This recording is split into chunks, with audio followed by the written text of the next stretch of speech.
അടിപൊളി പടം. ഇൻട്രോയിൽ പഞ്ചൊക്കെ ഗംഭീരമായിരുന്നു. ഇൻട്രോലിന് ശേഷം ഭയങ്കര ടെൻഷൻ അടിച്ചിരിക്കുമായിരുന്നു. ഭയങ്കര എന്താ പറയുക, ഒരു സ്വരയായിരുന്നു. എന്താ പറയുക, പേടിച്ച് അത്ര ടെൻഷൻ അടിച്ചിരുന്ന് കണ്ടൊരു പടമാണ്. ഉണ്ണിമുകുന്ദൻ്റെ ഒരു എന്താ പറയുക വ്യത്യസ്തമായ ഒരു കഥാപാത്രം തന്നെയാണ്. പിന്നെ ഇത് എഡിറ്റ് ചെയ്തേക്കുന്നത് സന്ദീപാണ്. നന്നായിട്ട് ചെയ്തിട്ടുണ്ട്. മറ്റേ പ്രേമലൂര് സംഗീതമാണ് ചെയ്തേക്കുന്നത്. പിന്നെ BGM എന്ന് പറഞ്ഞാൽ ശങ്കറാണ് പുള്ളി ചെയ്തേക്കുന്നത്. ഗംഭീരമായിട്ടാണ്.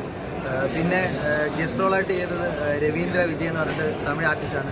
ഗംഭീരമായിട്ട് കുറച്ച് നേരമാണെങ്കിലും പുള്ളി ഗംഭീരമായിട്ട് ചെയ്തിട്ടുണ്ട്. പിന്നെ അശോകൻ ചേട്ടൻ അടിപൊളിയാണ്. എല്ലാവരും അടിപൊളിയാണ്. എല്ലാവരും വന്ന് കാണണം. ഗംഭീരമാണ്. വിഷു ഉണ്ണിമൂന്നും തൂക്കുമോ?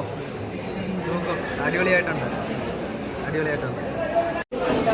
നമ്മൾ സാധാരണ സൂപ്പർ ഹീറോ മൂവി അല്ല. ഒബ്വിയസ്ലി അത് it's more about power giving you.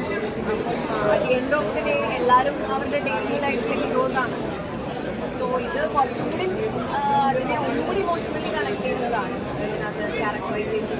So ഇത് പേഴ്സണലി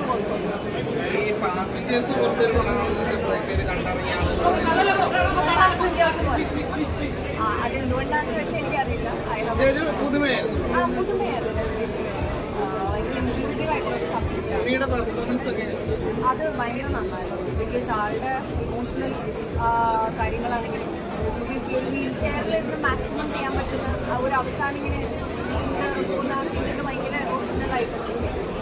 സോ അത് പിന്നെ ഒബ്വിയസ്ലി നമുക്കൊരു ഇറിറ്റേഷൻ ഉണ്ട്, നമുക്കൊരു പ്രശ്നം അല്ലെങ്കിൽ ഒരു ഹാൻഡിക്യാപ്പ് പ്രോബ്ലം ഉണ്ടാവുക, അങ്ങനെ ഒരു സിറ്റുവേഷൻ വരുമ്പോൾ ഒബ്വിയസ്ലി നമ്മുടെ മെൻ്റലി നമുക്കൊരു ട്രോമാറ്റിക് ആയിട്ടുള്ള കണ്ടീഷൻ ഉണ്ടാവും. ഒരു ഇറിറ്റേഷൻ ഉണ്ടായിരിക്കും.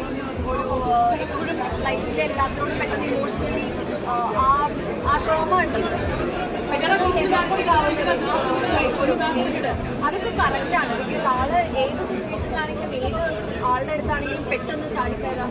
അത് ഒറിജിനലാണ്. വെരി സെൻസിറ്റീവ് ആയിട്ടുള്ളൊരു മനുഷ്യനാണ് എന്നുള്ളത് അതൊക്കെ ഭയങ്കര രസമായിട്ട് വന്നു. നാച്ചുറലായിട്ട് ആള് ഭയങ്കര നാച്ചുറലി ചെയ്തിട്ടുണ്ട്.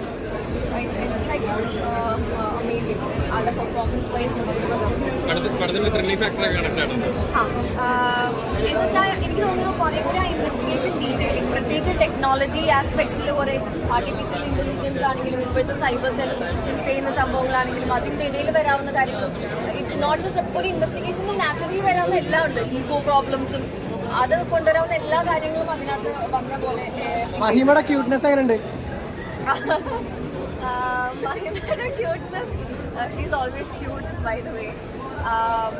മഹിമ നന്നായി ചെയ്തിട്ടുണ്ട്. സോ പേഴ്സണലി ഭയങ്കര എൻഗേജിങ് ആണ്, ഡിഫറെൻ്റ് ആണ്, ഇൻക്ലൂസീവ് ആണ്. Obviously second part. And also I think ഈ വെക്കേഷനിലൊക്കെ കുട്ടികൾക്കൊക്കെ, പ്രത്യേകിച്ച് അയാൻ എന്ന് പറയുന്ന ക്യാരക്ടർ, റിയാൻ എന്നാണ് അവൻ്റെ ശരിക്കുള്ള പേര്, റിയാൻ അതിൽ ഭയങ്കര നന്നായി ചെയ്തിട്ടുണ്ട്.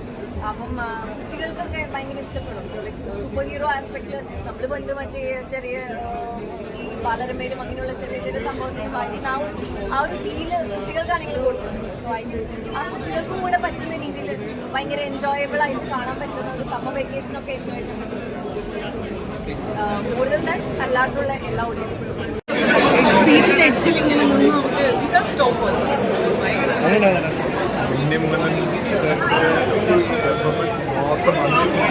എഡിറ്റിന്റെ എഡ്ജിലില്ല. പാസഞ്ചർ മൂവി പോലെയാണ്.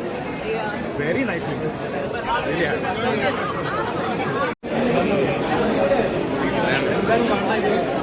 ശരിക്കും വണ്ടർഫുൾ ഒരു ഫാമിലി ശരിക്കും ക്ലീൻ ഒരു ഫാസ്റ്റ് പ്ലേസ്.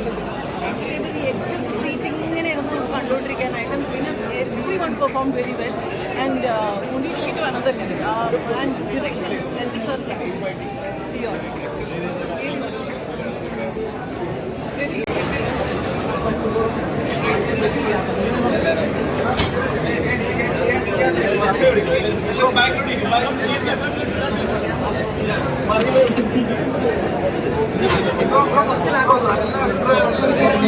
ക്ലാസ്